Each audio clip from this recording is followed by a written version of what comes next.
Okay, turn the camera on and tell me when you're live.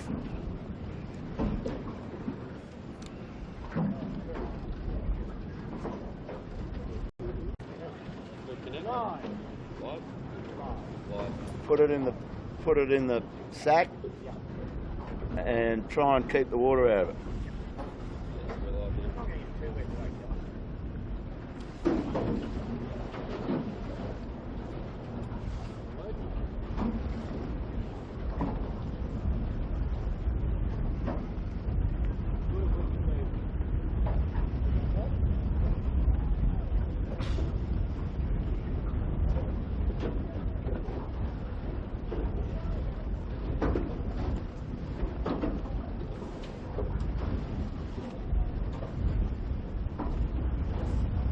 Well, I suspect we're live, so hi everybody and welcome back to Sydney Harbour on the 9th, Sunday the 9th of October, Rocktober.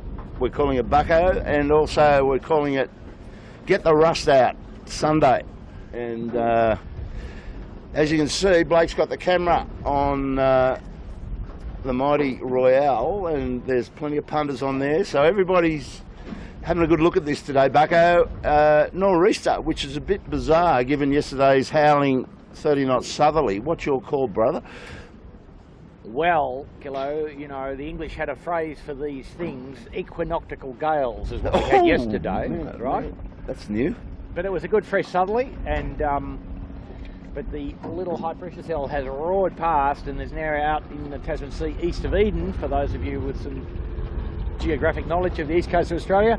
So we've got a nice gradient nor'easter on Sydney Harbour with a bit of sea breeze on top of it, and 16, 18, flood tide for 2 laps, and then a little extra difficulty in the last lap with the tide beginning to ebb, and we might see some righting lever device use on that lap at least. I think that's dead right, mate. And the reason being that this fleet, it's the first showing, obviously, on the first race day, so a lot of rust on board the boats. Their first encounter with their skiffs again. They probably scratching their heads how to rig them up, even after a long winter. And so it's a great day. It's a great day to get rust out. And we should be able to get some rust out, although I was out in the Camera Cat yesterday up the Manly 16s and completely got hosed by the 30 knot southerlies. So much so that we don't have Michael Chittenden with us today. He got so hosed that his camera was drowned and it didn't want to work anymore. So he's not with us today. He's running around trying to get his camera fixed. So that's unfortunate. And the other bloke missing today is Warwick Rooklin, our great mate and co-commentator on this mighty Camera Cat. You probably already worked out, he's a mad motorhead. He loves motor racing, and today is the King of the Mountain Bathurst. Super cheap autos, give them a plug. Bathurst 1000, which is halfway through probably, but Bucko Wazza, as you know, is a devotee of motorsports. He's doubly erect because he's going to get the Japanese Formula 1 Grand Prix straight after it, so we should give him a ring and ask him how the fuel levels are going in the first 5 cars. We could have a long discussion about the left-hand front tyre pressures in both those, you know, in the V8. Yeah, well, Wazza knows. He knows stuff. Yeah. So if you're watching this, Wazza, we're thinking about your brother, and hope you're having a fat time with I don't know, some bevies and some food on the lounge. Bevies and wahinis, perhaps. So. Probably cancel the wahinis, Bucko. So we're out here. That's a good thing. Yep. We've got a 3-boy handicap race for the first race, and they will continue for the first 3 races out of the 18s. And for all you Pick the Podium fans, which we're keen to sort of promote this season because we've done a lot of work. But we didn't want to start Pick the Podium until the first heat of the state titles and club championship, which is on the 6th of November. So the idea being that because there's some newbies in there's quite, not all the boats are here, obviously. There's 3 new skiffs in this fleet, and they haven't, well, Ilvy's here, but there's boats like DeLonghi and the new Line 7, still in the fitting out process. And so they're not on the water. So we want you to hopefully watch these sort of races because it's going to give you a heads up on how the form is. And when we get up to the 6, you'll have a bit of an idea on what you're doing with your picks, because some good prizes and some real excitement with some cash prizes as well to report on once we get more into it. So, Bucko, we're into AP well and truly. No, we're in sequence, Kilo. And we've got all the boy roundings for you. We're making today. Michael Coxon's got a standing crew for Trent Barnabas, and not a bad sub in the shape of Peter Mackey, and he does it a bit, so they won't lack anything. Although he said he's got a cracked fin case, which might see him slow down as the afternoon goes on, Bucko, with a bit of leakage. Yeah. So who else do you like? Do you like Peroni? We're talking about him. We've got Smeg with the champion crew on it. They're just tacking in front of us. I think Blake's got them on screen. So the mighty Smeg's out here to get the rust out today. We've got James Doran steering the Coopers for Jackie McCartney today. Yep. He's got Darren McIver in the bow and Joel Castle. 4 minutes, Kilo. 4 minutes. So the routine, scratch start off the start line all the way up to the Bushel boy, first time. Watch the notes here. And anyway, we're right in peak season nor'east here, Bucko, so it should be a goodie. Pretty good.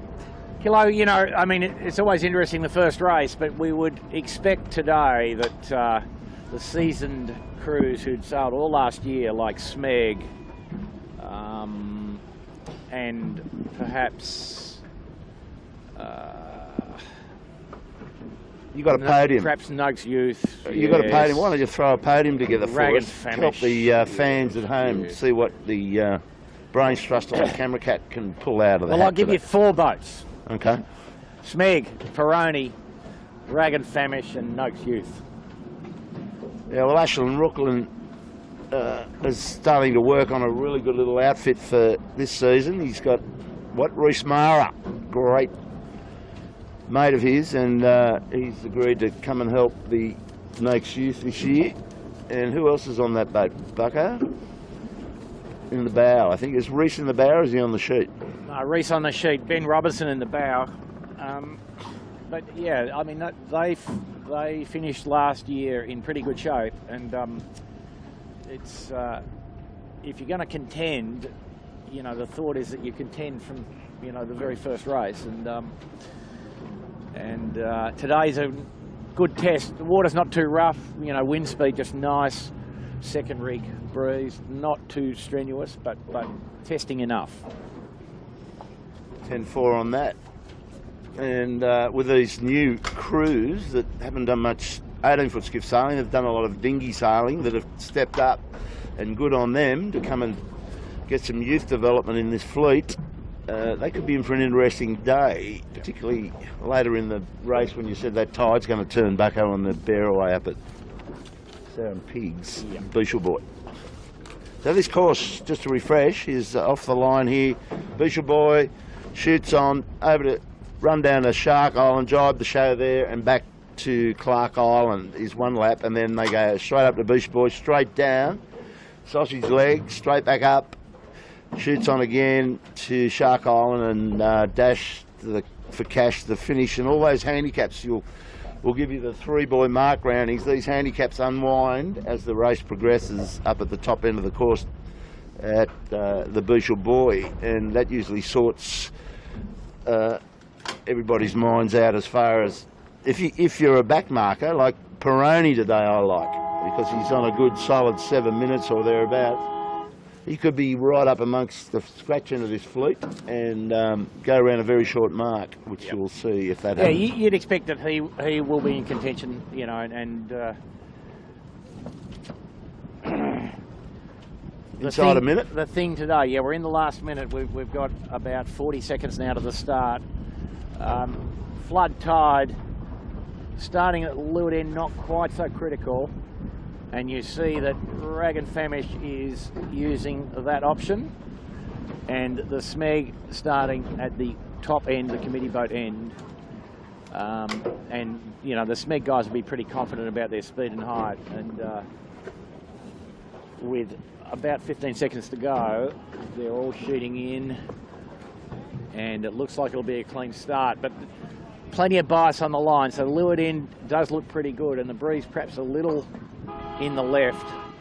But everybody just trying to get a good lane, and that's how they go off the line. Clear start, Bucko. Clear start, and Thurlow Fisher helpful. Out of the top end pretty cleanly. Okay, we're underway. And you'll probably notice the Gotta Love It 7, the big red 7 is in this fleet, but that no longer is a sponsored Gotta Love It 7 skiff. It's now Sebi and his team have retired, but Sebi's come back. That is the new ASCO and is waiting for its new signage. But 7, you can see jumping out there. Sebi Jarvin is actually a good mate of Marcus Ashley's, and he's on the sheet. And he's got a bit of pudding on him these days. He's carried a bit of weight, so he could be a very good part of the new ASCO. Bucko. So who do you like? Well, 7's looking good. The 7 ASCO, 7. whatever it is, the ASCO is looking pretty smart, isn't it? But very early days.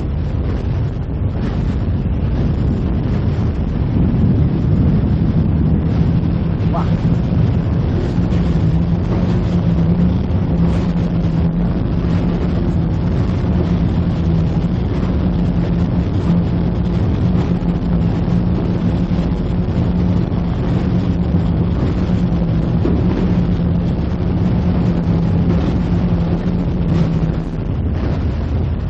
Sean Raymond got this big squeeze on between ASCO and Coopers with James Doran on the helm, so they've bailed and still got a fair way. They can put press on here into Bradley, but no, there's no funkiness about the next 100 metres, so they just had to bail. So Coopers 62 with James Doran, Joel Castle and Darren McAva in the bow of that boat today. They look looking good now, and just tacking. And nearly in the tide on the tack killer. They're in the tide. Look at that. First casualty. Got a man down. Who was that? The rag's gone down. Yep. Oh. Tacked in the middle of the big puff here at Bradley's Head and got belted. Always a problem. So welcome back to Sydney Harbour, folks. The ferry procession, all the obstacles will come to bear as they usually do. So just got to keep our eyes open. Again, as I said, rust coming off this boat as well. So rag, that's unfortunate for them. Yeah, no, they were looking pretty smart actually, but the smegglers now. Blake's got the camera, I think, on the Smeg. Just firing it up, looking good. Yeah. Long way to go. This is only, we haven't got to Bradley's yet, so buckle up. This is a long way to Beachel Boy. Yeah, wind speed here, just on the Bradley's Head shore, a little bit of funnel past the headland, probably up to 20 here, just about. We're right where the camera boat is now. And you can see the Smeg going by here, looking pretty comfortable. But the ASCO probably leads. The lead group, ASCO, Noakes Youth, Thurlow Fisher and Smeg. Hang on a bit here, we've got some... Peroni about 30 seconds in arrears as the boat with the most favourable handicap for the day. So...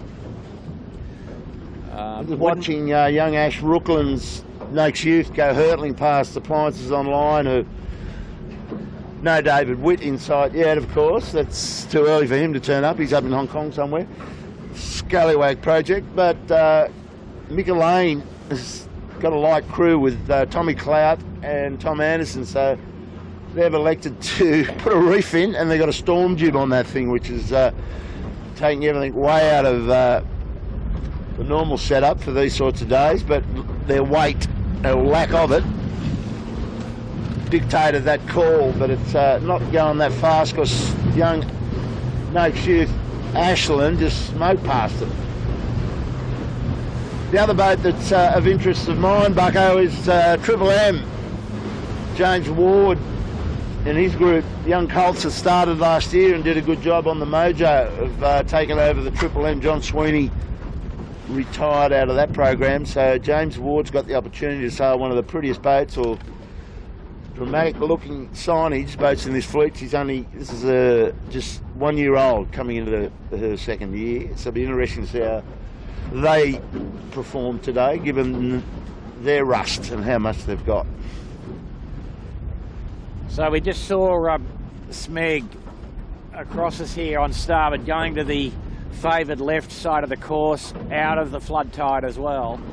So Smeg should lead at the subsequent cross, I think. They've got a well-judged line into the left-hand side past the reef at Taylor Bay. But the other guys, Asco and Peroni and Thurlow Fisher, just minimising their tacking, which is equally acceptable. I tell you who's going through the water is Nate's Youth, smoking along.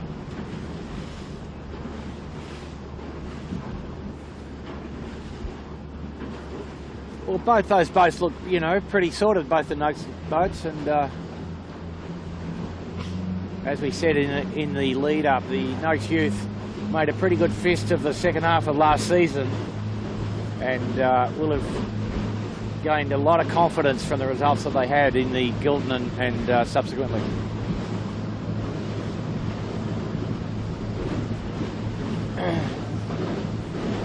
I just looked over my shoulder and saw Peroni coming out of the right on the same line as Asco/7. We've got Asco on the hull and the big red 7, so that's Marcus Ashley Jones.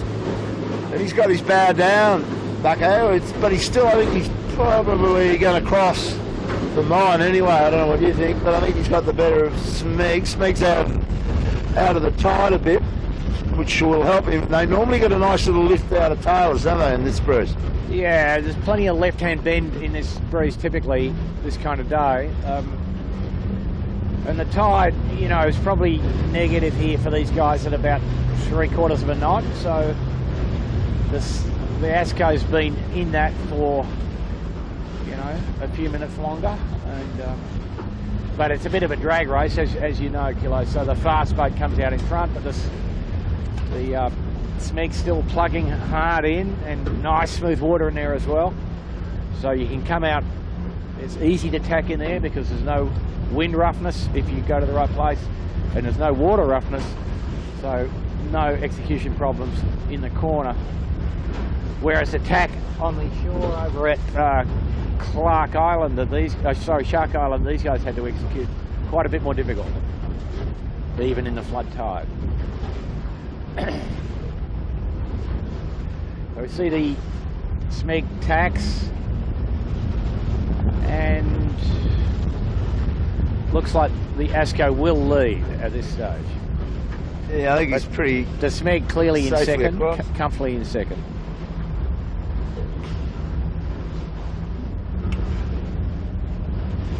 Well, as far as I know, the boat in front of us, rebadged Asco, Marcus Ashley Jones / Bond, as he had a Facebook image of himself, how they're looking like James Bond.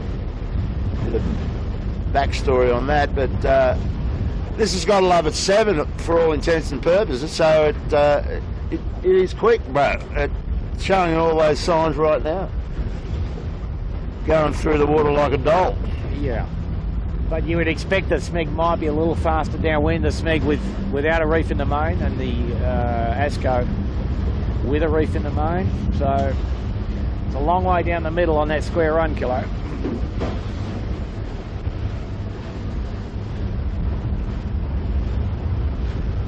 The other guy that's stepped back onto this boat is Geronimo Harrison, who hasn't sailed for a couple of years because he injured a pretty bad injury actually on his knee, I think it was, whether it was skiing or bar sports, not sure, but he hasn't sailed for a couple of years, so Marcus has hooked back up with him, and there he goes, first straight out. So he's looking, he's looking fine. He's a good, tough competitor, and son of Jay. No sign of rust there, I'd say, Kilo. Hit that rail real quick. Yeah. So that's a good sign for Marcus Ashley, Sevy Jarvan.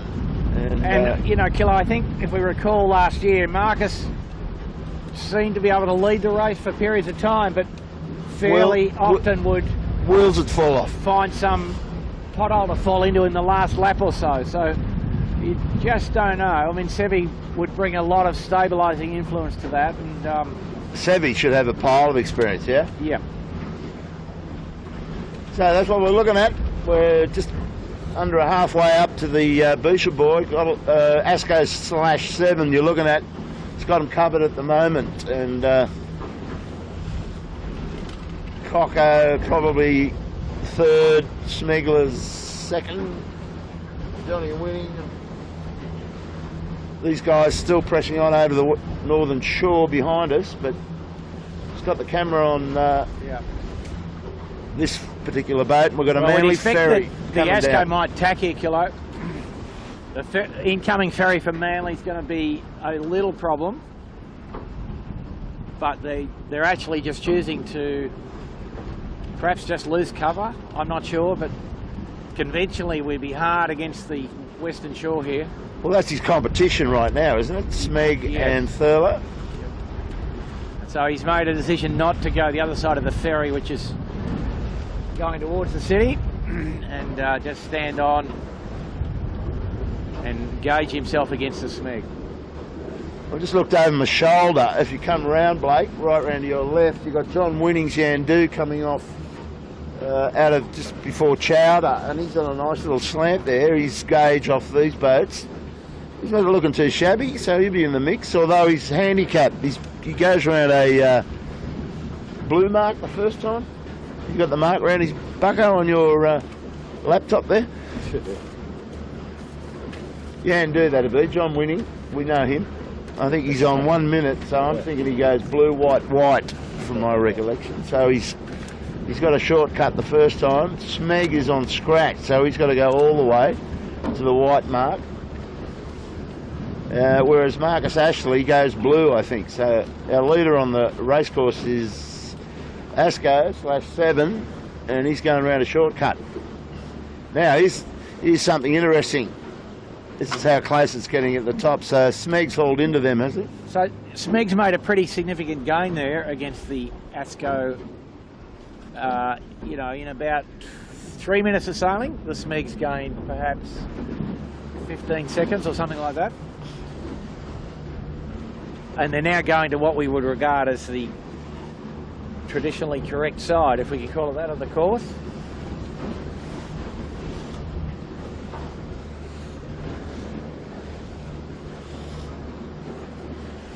But you can see that the leaders have put about 1 minute into, say, Peroni on this beat here.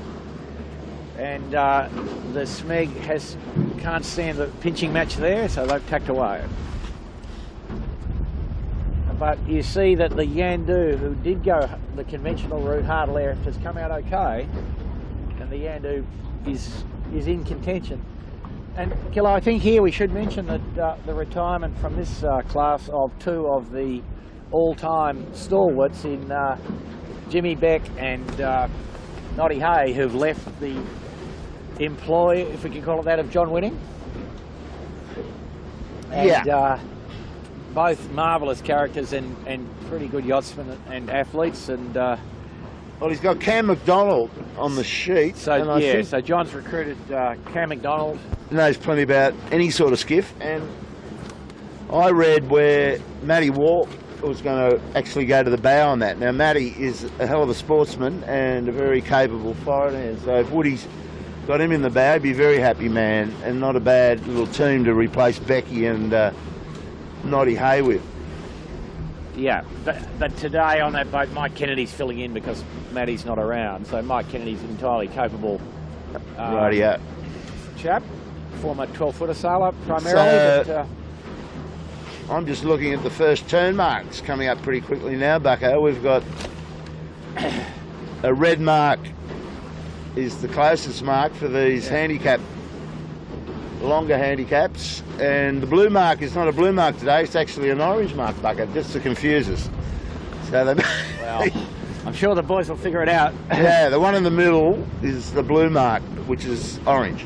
But give some points to the officials today. They look like they've got the separation on those marks pretty correct. I wonder what happened. It might be the right sort of ground They might tackle. be colourblind, they've got the distance right. It's all good.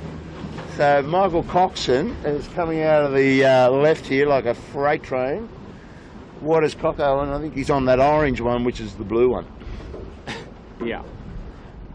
Orangey blue, we'll call it. The orangey blue. Very close to fairness, the way it's turned out. And Peroni stuck his nose up in there. Yeah. So I think... And Asco... that Smeg might actually lead the race here, Kilo, in a technical sense at least. Well... And I think something happened in the tack over there for the Asco appliances. Asco 7's had a shocker somewhere, because they've caved in from the leading section. Now Michael Coxon's going to lay this mark, so Coco, out of that, has brained him. Coco leads the race on corrected time, we'll call it that. And on scratch, on the water. Yes. Clearly across Smeg. So there is the left-hand side paying significantly. So I would have thought Peroni would have gone round this short mark, yes. which is... Peroni should be on the short mark. He's forgotten. He's forgotten to read the instructions. That is accurate though, isn't it? Coco shoot up and... Easy work. Gone. Yeah, go figure. Shawnee Langman. No, sorry, that's Ash Rookland, second on the race track. Ash. Didn't he have a grey boat last year? Yeah, possibly. No, that's Sean Langman. That's Sean. So where did he come from? There's a whole pile of stuff going on here. There's Ash Rookland right off our bow. All the guys that went hard left came up the track pretty smartly there, Killer. And all the other boys that were playing games with each other on the eastern side lost. So Sydney Harbour, the pattern historical continues. You know. So Smeg's gone around the furthest mark. And the Peroni's decided to go around the furthest mark. Sail some extra distance just for the enjoyment of it, I think. Now, what's that about? Well, doesn't like three-boy racing? You know what they say, Kilo, if in doubt, read the instructions, but only do it after you've mucked it up. Anyway, we'll go and get on the back of these guys. Smeg's gone through to weather. Asco's put a jibe in.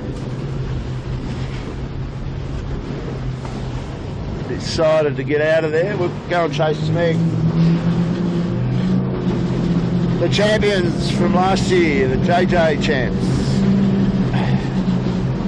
Lee Napton on the helm.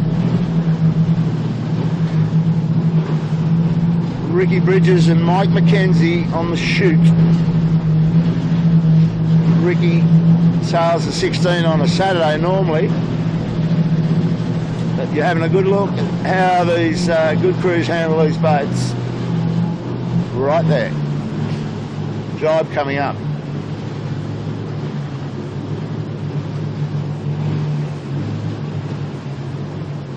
Ricky goes in. That boat turns the boat. That should be good. Yep. Yeah, not too much rust on there, Kilo. Nah. That's pretty They've good. got good memory retention and muscle retention. And the boat knows what it's doing as well.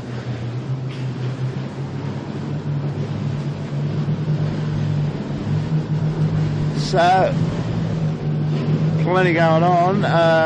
Michael Coxon's got the whip out on the furlough. He's jibed for his approach back to the island. Sean Langman launches himself into second. Marcus Ashley's gone for a wide angle look at the approach there. Bucko, where do you reckon he's going to go? Long way back in from there.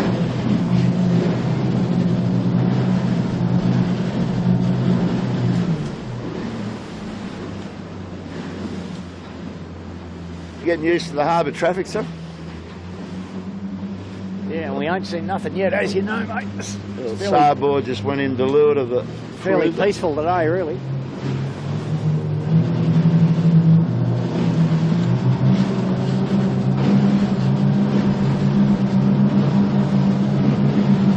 So the furlough fisher has bolted, and in the foreground here we've got Noakes sailing. Sean Langman and Kurt Futuris. He's going to have to get out of there. He's going to have to drive and set up again.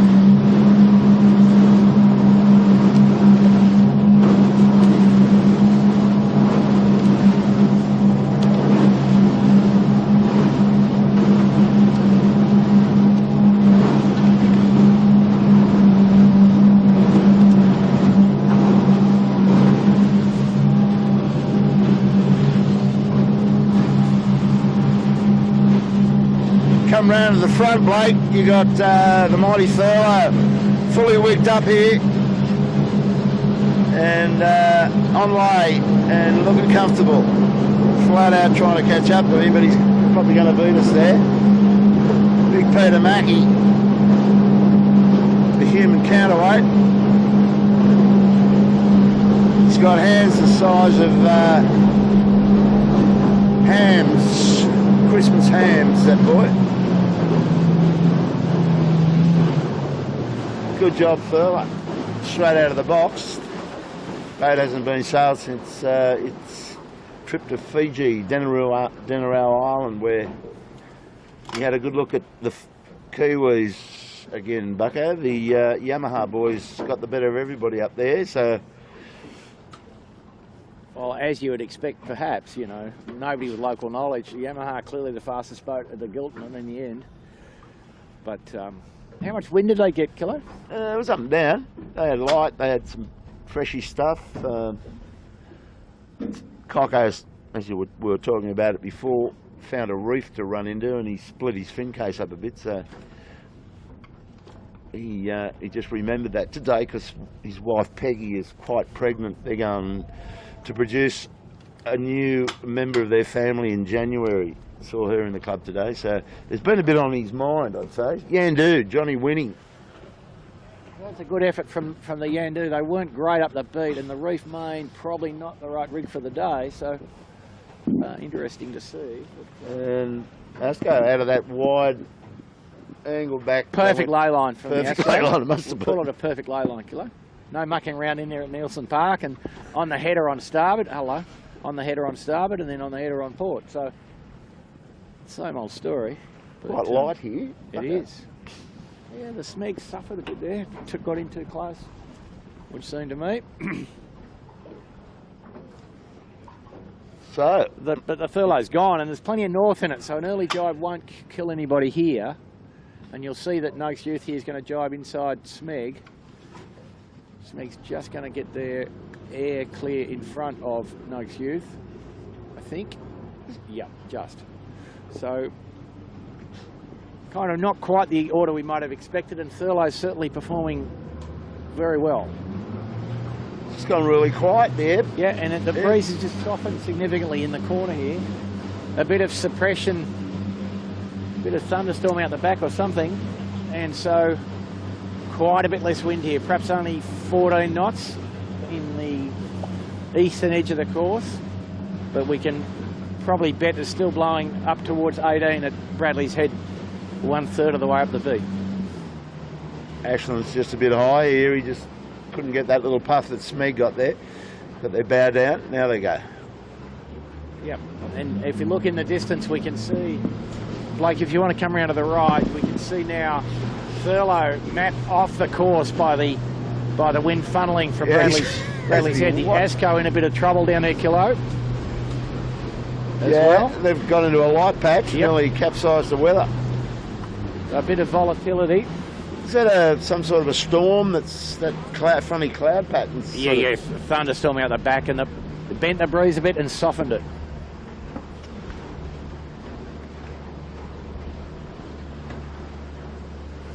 Ashland and the boys now back in the pressure.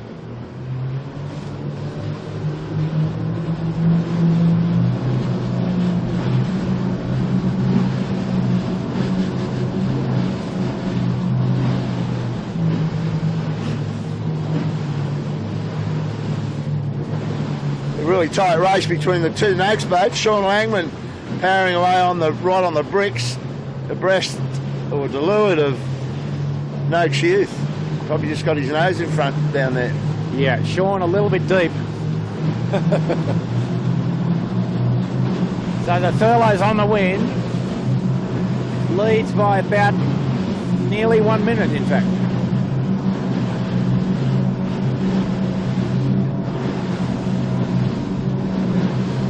But the Smeg will get, oh yeah, the Smeg might get their second actually, Kilo. There he goes, Smeg going in for the drop.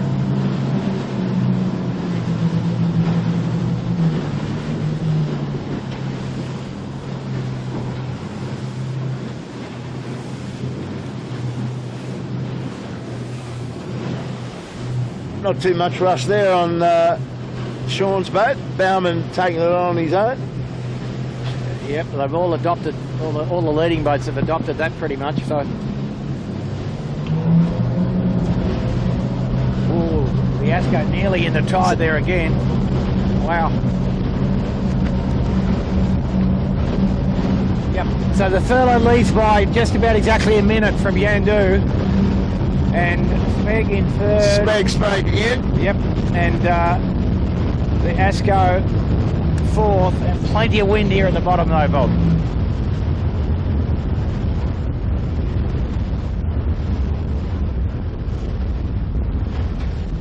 So Smeg came out of, he was really buried in that toe mark shark, wasn't he? He was well back, so he's had a good run down there. He got the lay line spot on though, Bob. He got the exact right distance off shark and jibed on the face of a puff and laid almost exactly into the bottom mark at full speed. So, you know, some good textbook execution from those guys, as you would expect.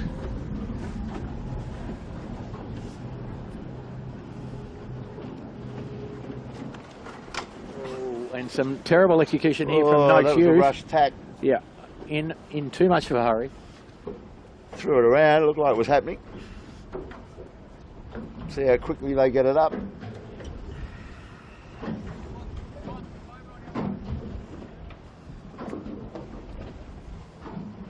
Just watching me, Kilo. You might have to do a rush and roll. Not going to work. Yeah, they got it. Oh, they must Not quite.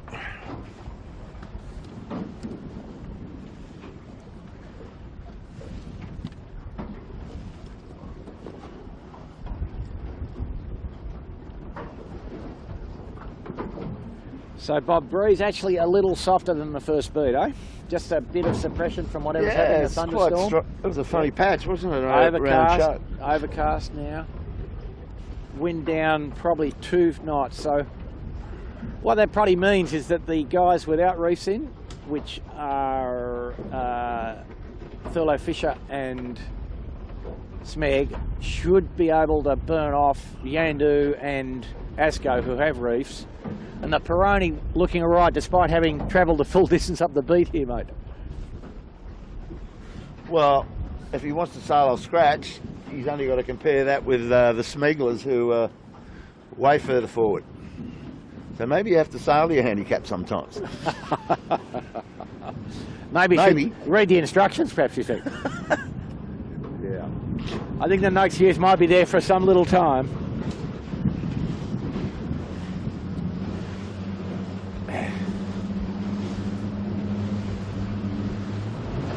So, Kilo, I think the tide now on the turn, just about the water flow probably neutral this speed, pretty much. Whoa, there goes Buckos. Oh, you can't reach it. The water bottle just slid through Blake's legs. Can you reach it?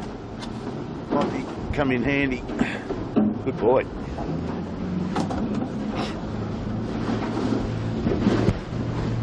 A little bit too much apparent. Yeah.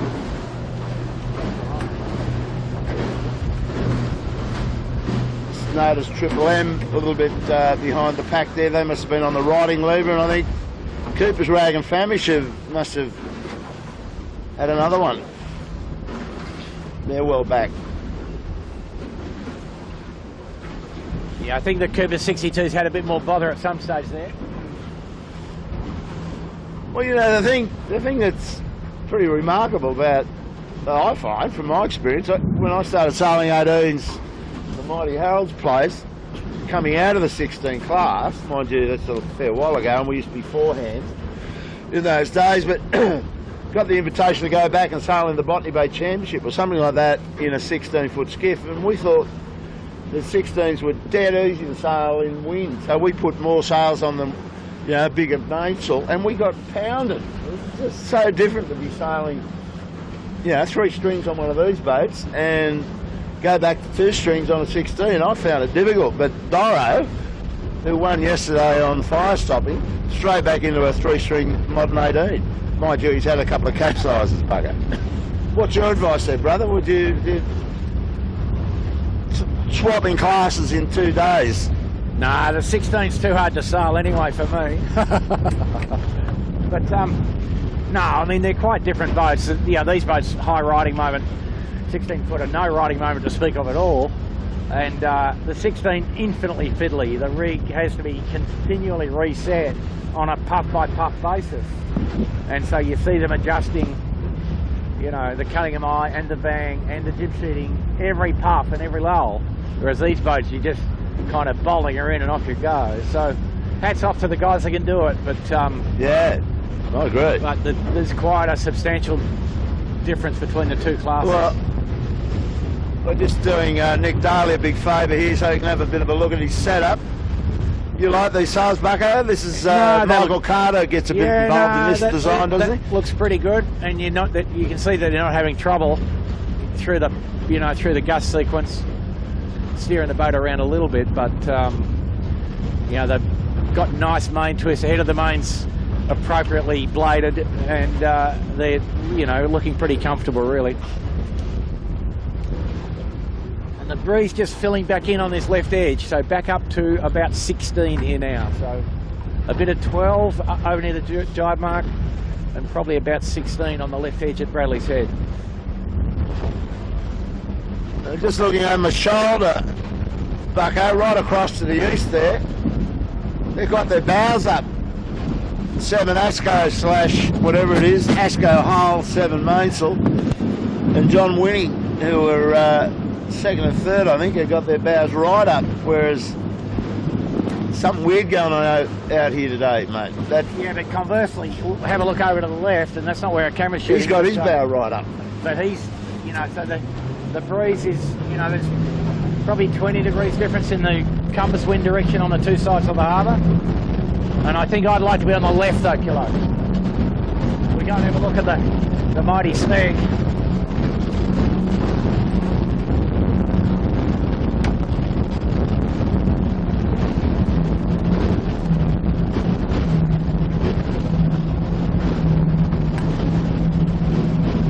He looks to be very easily in 2nd place now.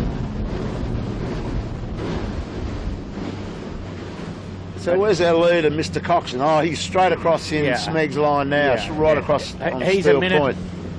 I'd say Thurlow's stressed his lead a bit there, mate. I'd say he's a minute 30 up on these guys.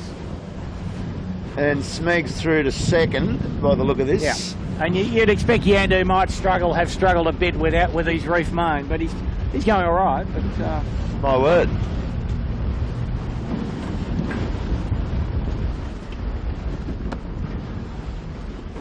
Smeg looking pretty high there though, Bob. My word, yeah, he is. I just saw Mike McKenzie chuck the jib a little bit. So there you got the distance between the leader, Michael Coxon's Thurlow, just going through right over on Steel Point. Yep. This is Smeg we'll see here if Lee, he learned something on that first beat. But with the tide probably getting close to neutral, he might just be inclined just to minimise its attacks and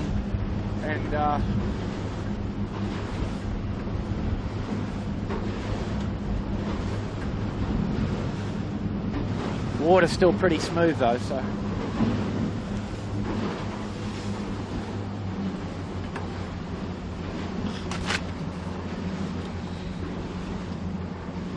Napo's pretty happy with his experience here with the boys. Always smiling. They're calm and comfortable and having a good day.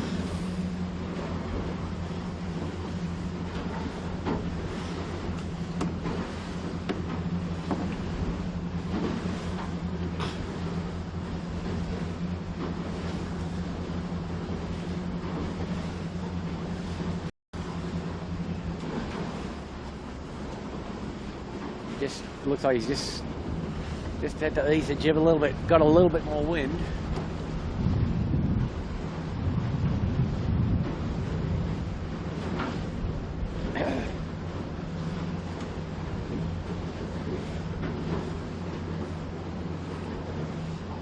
Yeah, looks like Thurlow stretched their lead by probably leading now by 1 minute 30 approximately. 10-4. They're both pretty much on different sides of the harbour now. Smeg's almost a steel point and Thurlow just tacked over there, so he's in the mouth of Chowder, pretty much opposite sides. Thurlow goes to the furthest mark this time. Mind you, he's got plenty of lead to be able to not be too concerned about that on the water.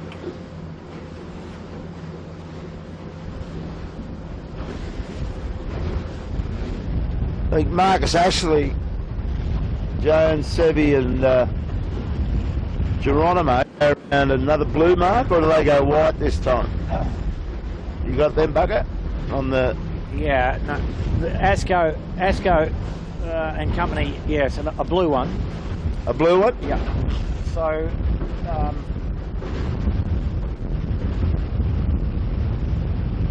Johnny Winning's just cruising along, just holding his cage off Asco.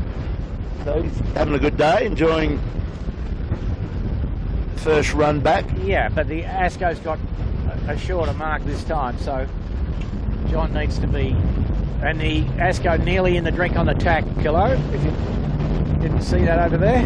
We'll go up and check in with Mr. Coxon.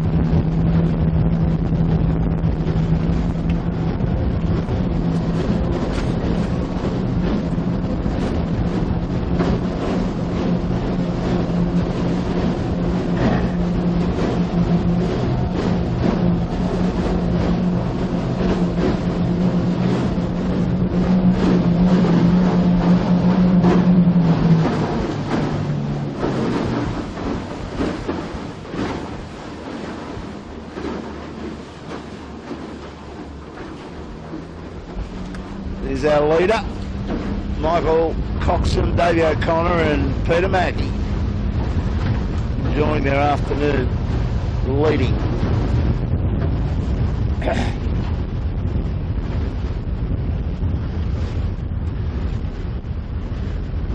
Yeah, there's a certainly large amount of experience in that boat. How many seasons of 18-footer racing, Kilo? Oh, About 45, I would guess. Between lots. them. Yeah, about 15 years each, I think.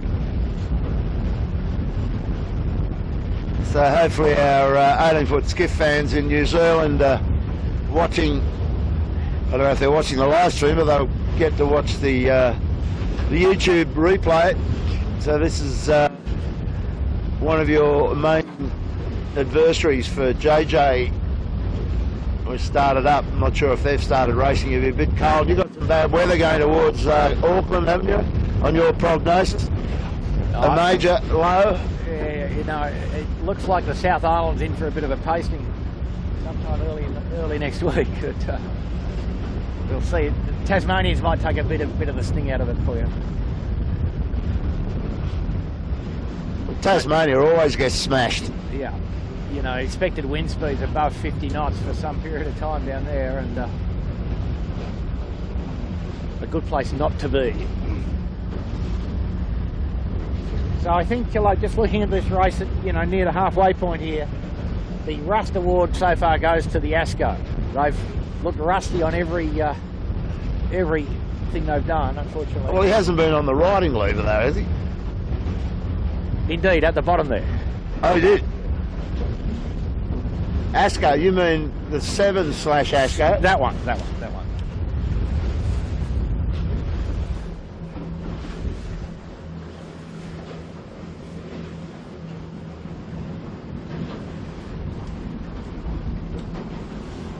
So these boys got to go to the most distant mark this time, so no free ride.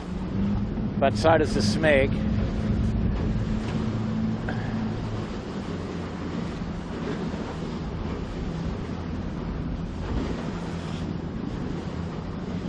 just not quite lying, I don't think, Killer. I think they've got 2 more little tacks to do, which... We don't want to lock them out, eh? Yeah, it won't be too good.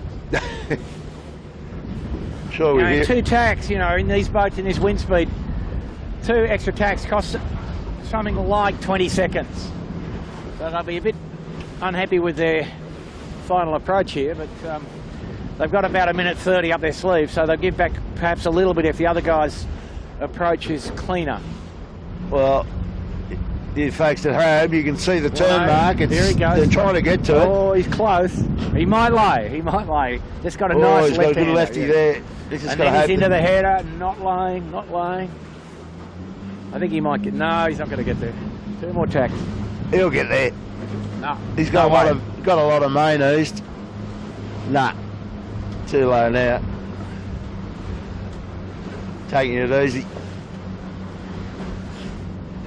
2 quick tacks, just get the heart rate up in time to set the spinnaker. Oh, it's not great. They just get hooked on, just get rolling again, tack back. Awkward, awkward, awkward. And neither of those tacks quite as of the quality. Well, those two short ones make it difficult because you put pressure on yourself, don't you? Of course. Anyway, I'll get a good close look at the bearaway here. For more action, not the way. Yeah. Trickiest thing. Easy work. A lot of talk coming from Coco. That's a good thing. So Blake, if we look round to the right, we will see the Smeg in the distance. So that is a good solid 1:30, something like that.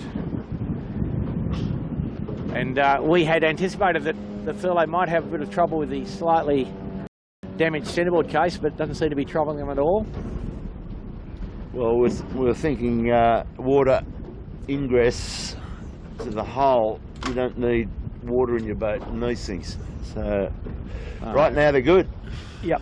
And the Smeg on a lay, Kilo, so indeed they've gained some amount of time, and the Thurlow lead is about 1:15. 1:15. And we might see something here. You'd expect that the Smeg would perhaps do a jibe set, but typically he hasn't done that because he views it as perhaps a bit risky, but we'll see. He's probably not going to beat Thurlow Fisher following him, I don't think.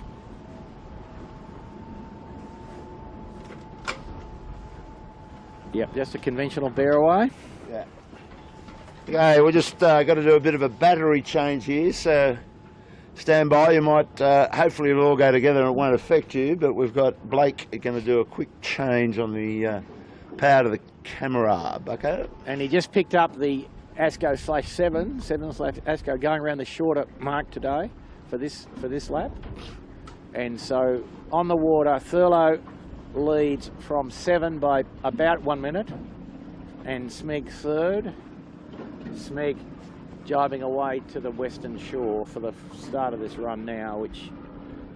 Okay, we're just going to do that battery change now, Bucko, so stand by. Yeah, Yandu fourth at the mark, standing by.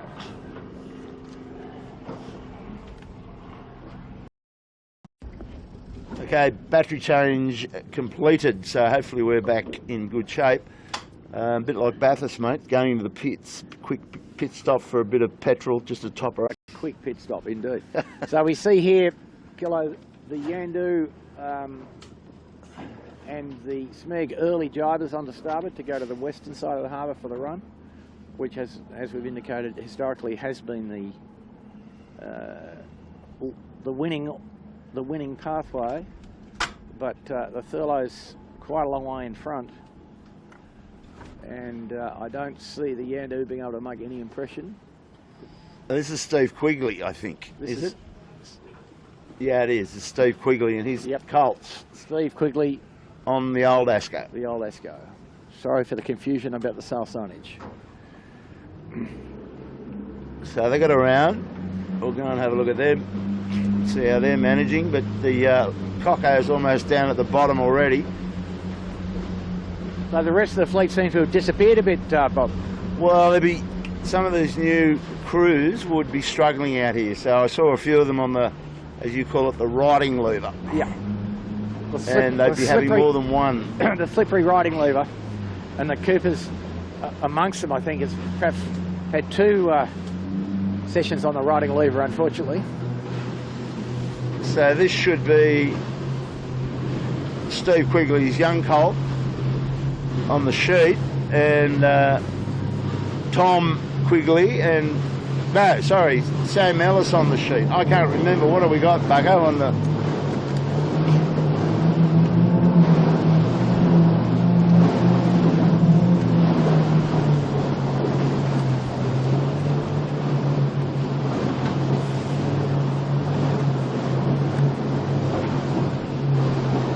I don't think Tom Quigley's there. I think that's...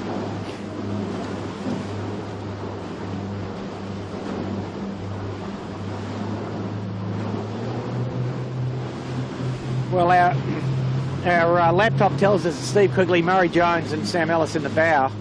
Murray Jones on the main sheet. Right, okay. Where did Murray come from? Are you aware? No, I don't know. Sam Ellis last year. Yep. I think he was in the bow. Could be wrong. But Tommy Quigley was a young colt coming in to help his father, or his father's helping Tom get acquainted. So he goes the job. That worked out pretty good. Yeah, that's a pretty nice, safe job. Not too bad.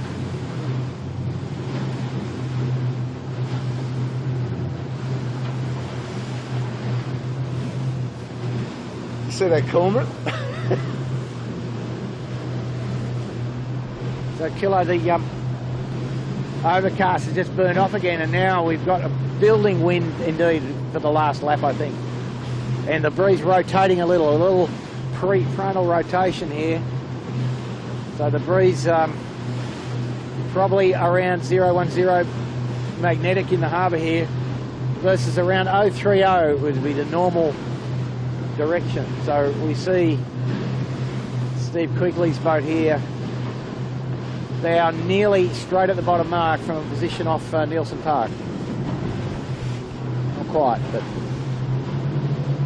interesting to watch the body language of the 2 young blokes out on the trapeze, and Stephen's just happy to sit in and let them balance it for him. Yeah, but you see Murray Jones, the sheet hand, just helping the forward hand stay, just a little steadying aid there.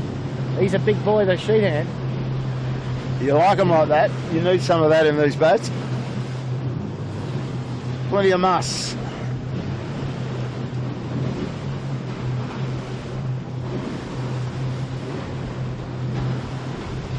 So I'm just looking over at the...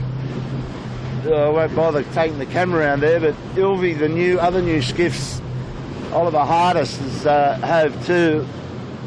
Kimberley Wilmot said he might have some issues. They launched the boat today in the park with the sponsor, and one thing that came out of it, Kimberley said they didn't have any hiking straps on the rack or any anti-skid in the boat. So,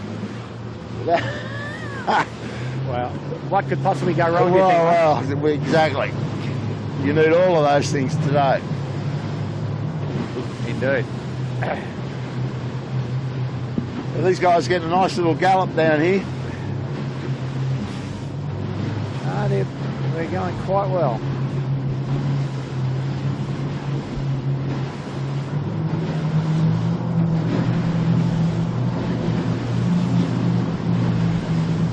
So the race leader, Thurlow Fisher, down at the bottom mark, which is about 4 minutes sailing away from where we are here.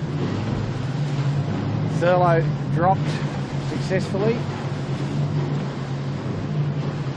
It just goes to show, you can tell that skiff's getting along, jumping out of the water, but camera cat's abreast, and we've just got a lazy 22 knots on the speedometer. So they're doing it easy. Just over 20. light patch coming up, pressure up. Yeah, good line of wind along the side of the headland here, Bob. Very pleasant. So, nice pictures, Bucko. It's good to get back out in the harbour. Bit of the old... it's a cracker and a nice shiny, well, mostly shiny day. Yeah.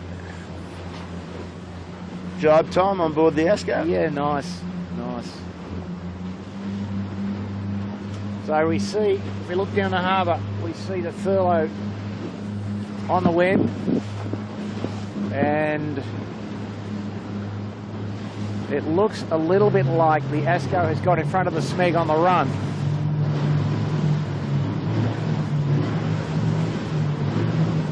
So that wouldn't be pleasing Mr. Napton too much. So what do you reckon happened to Smegglers? They've dropped back? Yeah, I'm not sure. I didn't see them have any issue, but just got a bit up. Furlough leads by about 1:20 from Asco, and a further 15 seconds or so back to the Smeg now.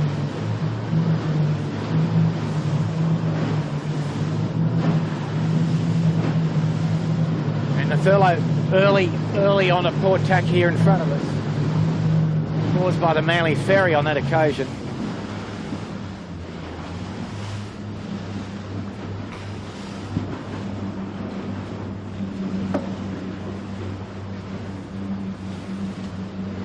Here's our leader, as Bucko was saying, back on a win for the last time. Same sort of lead, Bucko, and good ding-dong battle for... Yeah, and a pretty good race for second. And I guess, you know, we'd expect that these guys will get the job done here variously. I wouldn't expect there to be any more swimming action. And bearing in mind that the Asco's been on the riding lever, so... For them to be in second place is indicates that they're pretty quick. Okay, so here's a question for you. Peroni, exactly off our bow. Which mark did he go round that last time? Do you recall? No, I didn't see. I think he went round the short. I don't think he went around the white mark. He's caved in and gone around one of the shorter marks because he's caught up the Smeg, which would exactly prove that point, I think. Exactly. So he's still in contention despite having, he might ignored his handicap on the first lap. He might be doing his mark round his back to front just to confuse us. Is that possible? I'm not sure.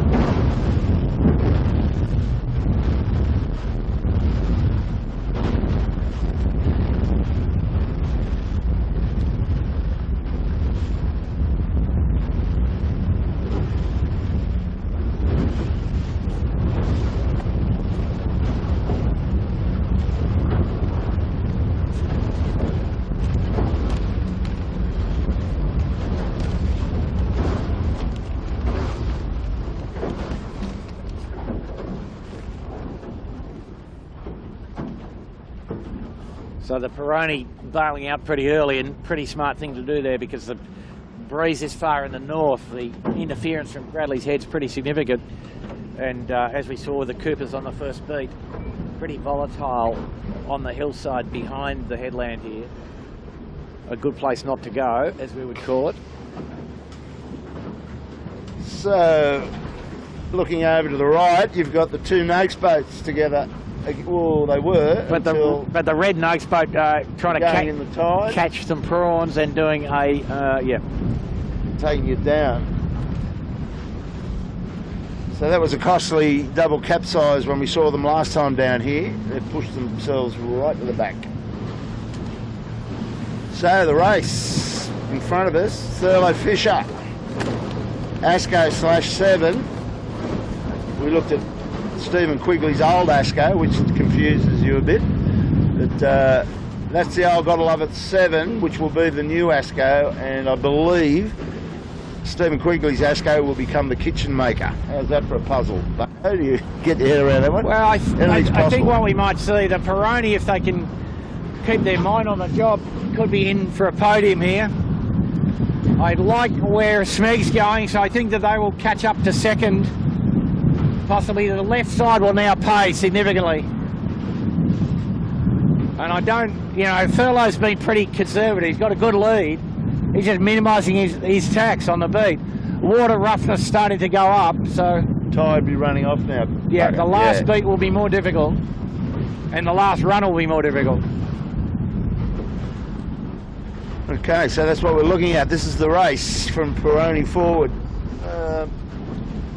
John winning just behind, probably 30 seconds adrift of Peroni right now. He'll be going around a white mark, so that won't help his cause. Whereas Peroni, what mark would Nick Daly no, choose? they're all on the white mark except for Peroni. Okay. What mark would he be going around by your estimations on your list, Bucko, on your laptop? The shortest one. The shortest one? The shortest one, yeah. So he's done it back to front. Yeah, I don't know where the scrutineers are, but they're around somewhere, aren't they?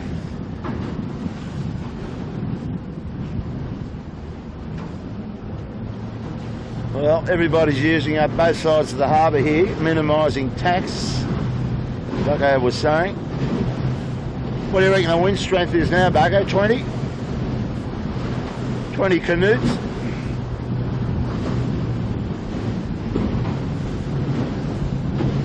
We got 20 knots, Bucko, here? Yeah, back up. No, 18, about 18 here. Bit windier on the other side. Sorry, Blake. See what I mean about the wetness? Going for the windscreen wiper. Oh. Oh.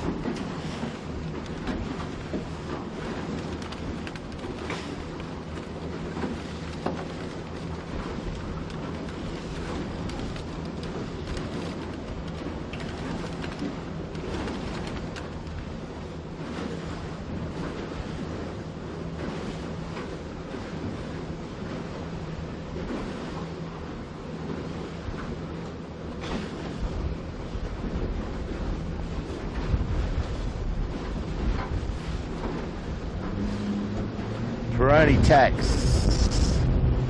Go over and catch up with Marcus Ashley and Geronimo.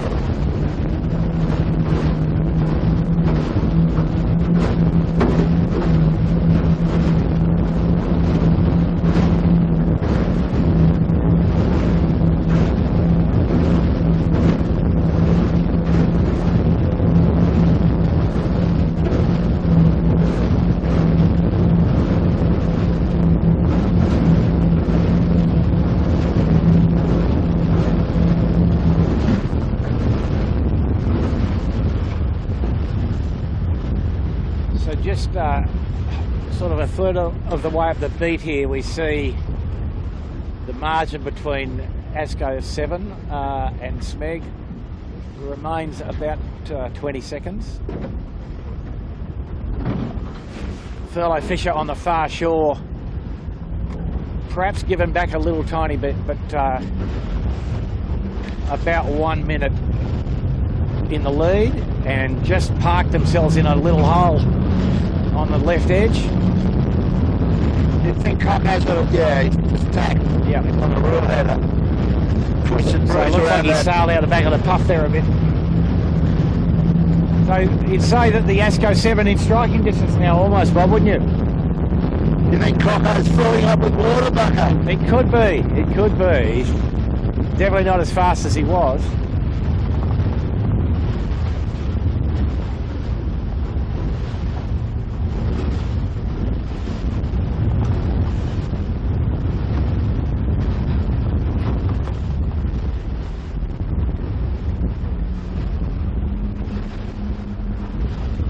And we know that historically this boat was pretty fast in this condition, so, and a lot of wind here on the left side, so maybe the reef main might be doing them some positive as well for the. Sorry, Bucko, I can't hear you, mate. The reef main might be positive here for the ASCO. It's not hurting. It doesn't look like it's hurting him, does it? Right now, and plenty of wind here on the left side.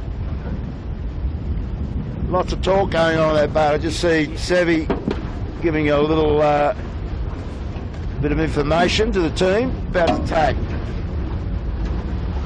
There we go.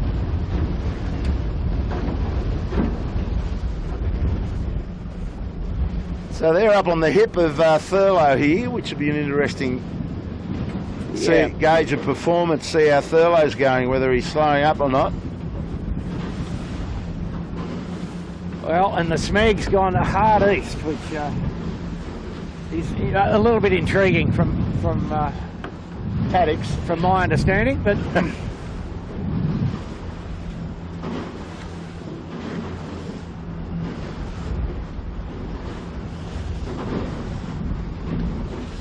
so, Kilo, in this boat, how much crew weight these guys got, do you think? What do you think they're weighing in at? Well, Geronimo is a ball of muscle, but I think Savvy might be the heaviest of the three of them. I'd say, what do we go? I would go, say if there was...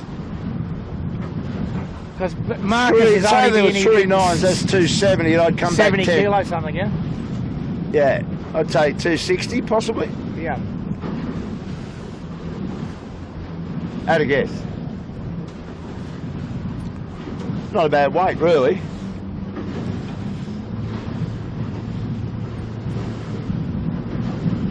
Now, looking back to Smeg, these guys have done a number on him with this big lefty. Yeah, I'd say the Thurlow is slowing down, mate. Water coming in. I think so. Well, we did know about the cracked fin box. I saw it with my own eyes, and a lot of fin leverage, and that crack would get bigger under load, so you work it out for yourself. It should be filling up. Wow. Of course, they tack back to just enforce a little clamp on the Smeg.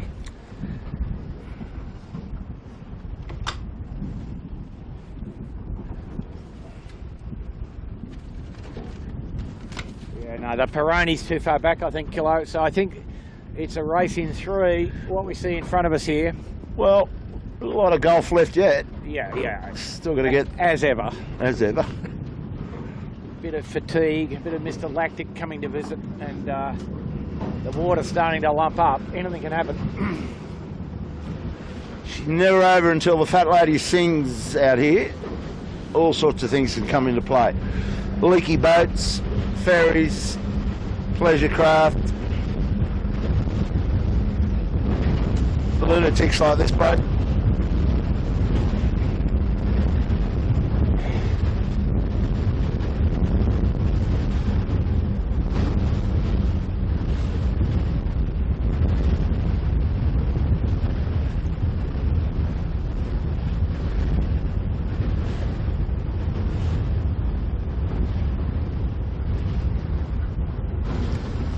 It's great watching the Smeg. They just almost like that. Could be unconscious in doing it. Just Lee Napton just looking at the scenery a bit.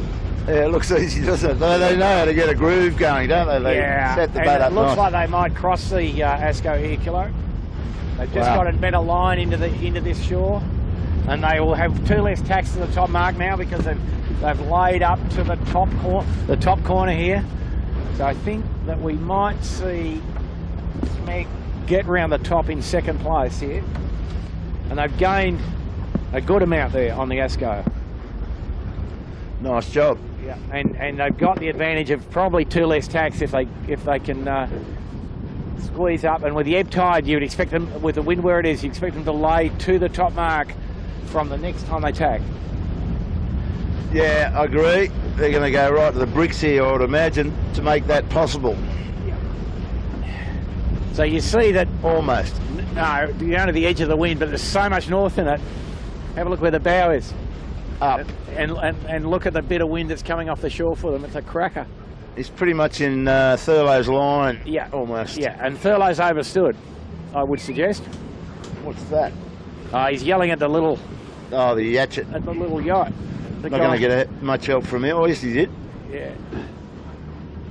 Yeah, Thurlow's well overstood up there, Bob. Well, this wedding cake, this Western wedding cake, usually give. If you can get to the northern side of that, you're in reasonable shape, aren't you? With a bit of ebb tide. Well, you know, he's pretty accurate with this stuff. So you'd expect that he would have got it right. He could have got another 30 yards if he wanted to. Doesn't look like he's lying at the moment, so he's factored in a bit of ebb, but he might get there. There's the lay. He's there or thereabouts, and the tide's running out. Yep.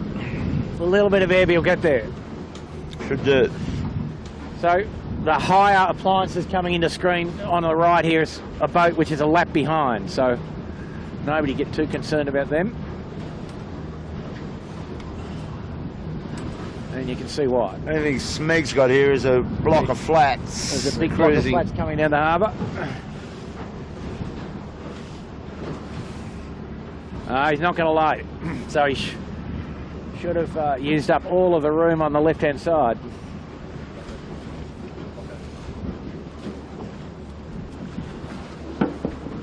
Bit of a squirt, but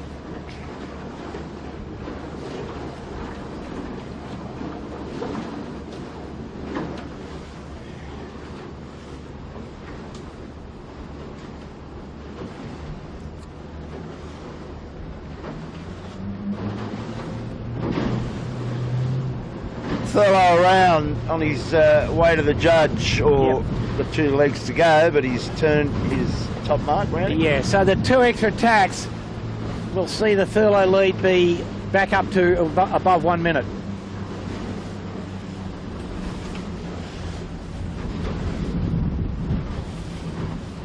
But you see the Smeg gained significantly on the Asco as well, so the left-hand side paid again.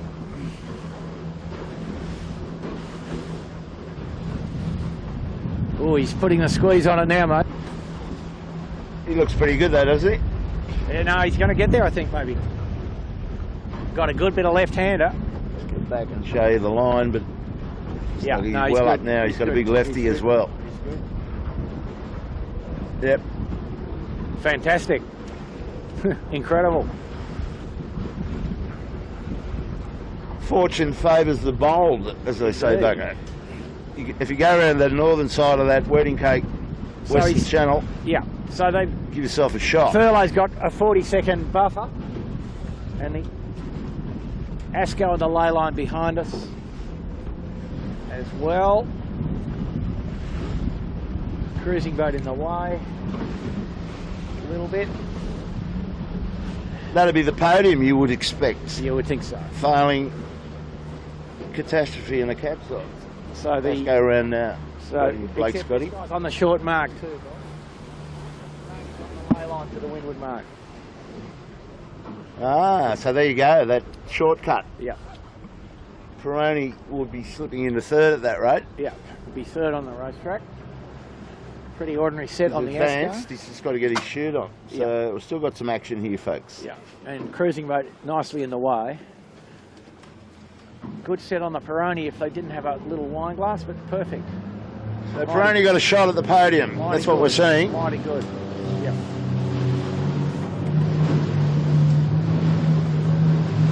Cruising boat in blissful ignorance. Whoa.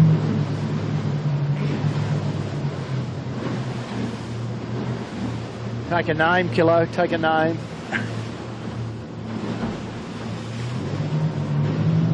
The yacht race. Yep. All about the 3rd position on the podium. So you pick the podium people that like to follow this sport and soon to be playing in earnest. Should get a bit of a feed out of this race, even though it's only race 1. There's some form. Peroni's going nice. Marcus Ashley's boat's going to be good for podium positions, certainly the Smeglers. And as usual, Michael Coxon. So there's 4 to remember, as you probably know, are good shots at a podium. But it's getting them in the right order is the trick. Starts on the 6th of November. More details will come your way shortly. And we get the site sorted out, get the software working properly. And we'll give you the new rules and conditions and the prizes we've got in store.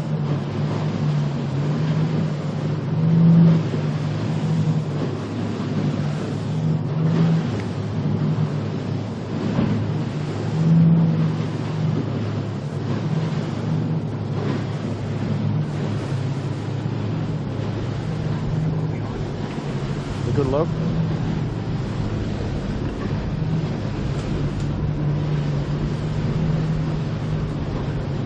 Jibe time. He's just avoiding the 12-footer, I think, at the moment. Got a jibe. Might have rushed proceedings a little bit.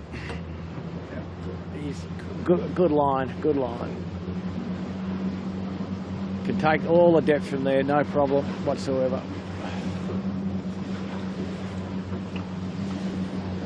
And the other guys get a look at it, but he might be a fraction early, actually. We might follow these two guys behind us, Blake. If you want to come round, you got. Yep.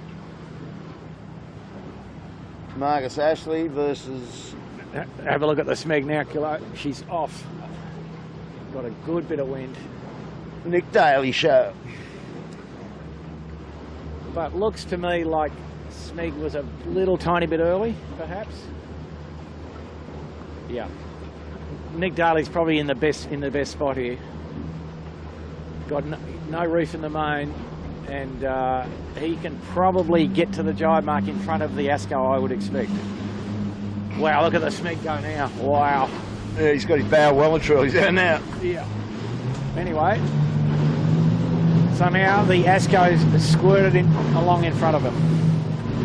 Here we go, full crank.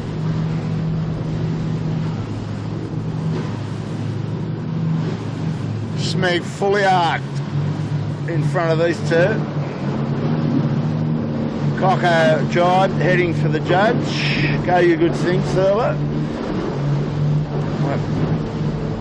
Just watch the battle between these two. I think we'll have more fun. Cocker, well played, boys. Davey O'Connor and Big Peter Mackey. Yeah. Should take the gun from there. Solid stuff from them. But we're riding live here with Nick Daly, John Walton and Troy Botting on the Peroni.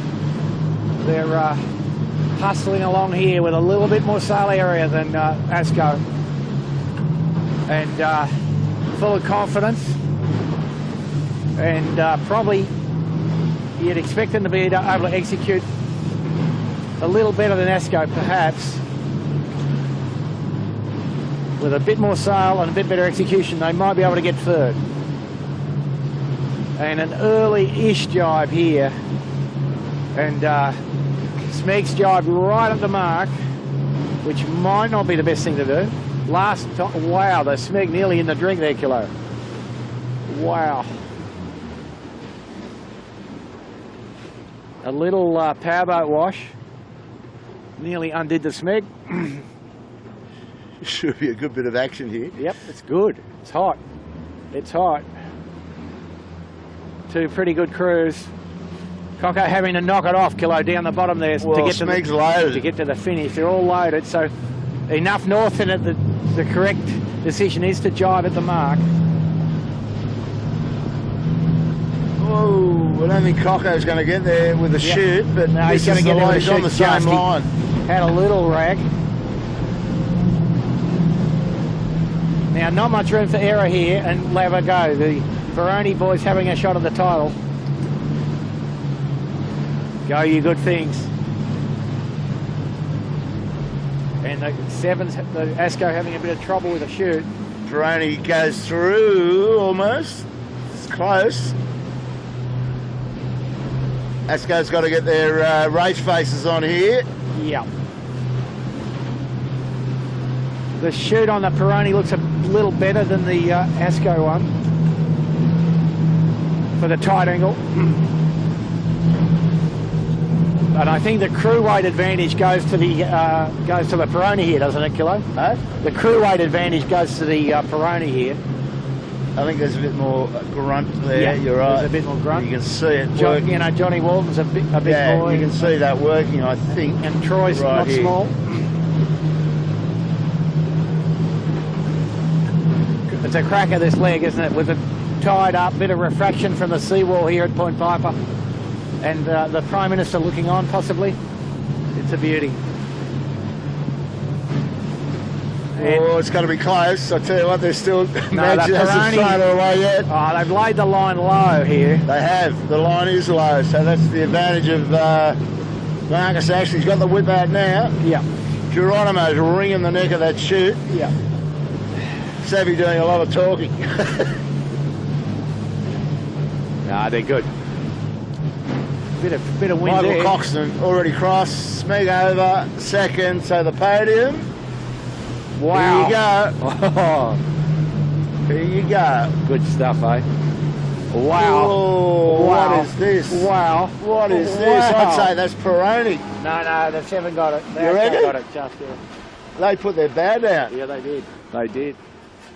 Photo finish, mate. Photo. We'll call for the photo. The stewards. You'll have to freeze frame the replay. Did you get that, Blakey? Yeah. Get the stewards in. Right on it. That's Well, right. that's what happens. The Wow. podium was Hot always stuff. a tough place to get on. Hot stuff. And they give it everything coming home. So we think that the Yandu might be the next boat, Kilo, but a long way back, eh? Yeah. Can't confirm that because they're a long way away, but Yeah, he's just started the run back. The white chute. You know what I'm thinking, Bugger? you're thinking time's up. Time's up, and I'm thinking I'm going to go and join Warwick Rooklyn and see where my fuel gauge is in the big race. Well, yeah, the fuel gauge and the tyre pressures and the Japanese Grand Prix. What could possibly be better than that? It's we a might day- have a Peroni while we're there, do you think? The 18-footers, well done, you guys, for getting around, showing us a good race. But there's other sport to participate in here, brother, and it's in that bar right in there at Double Bay. Thanks for coming out, folks. Hope you enjoyed that. First race, rust off everywhere. Some of the back markers, obviously, we didn't see, but there was a lot of capsizing going on. But, hey, that's what it's all about. If you want to come into this class, you've got to tough it out, and you've got to take your days like this and suck them up and just learn from it. So next week, Bucko, you coming back? Oh, does it there, swim in the water? I think so. Fish, in the wood. Thanks for coming down, brother. Thank you. Blake Kirby, great job, mate. Good to have you back on the Camera Cat. And sort out all our little tech issues at the start. So we'll say goodbye now and see you back next Sunday for the second three-boy race. Have a good week.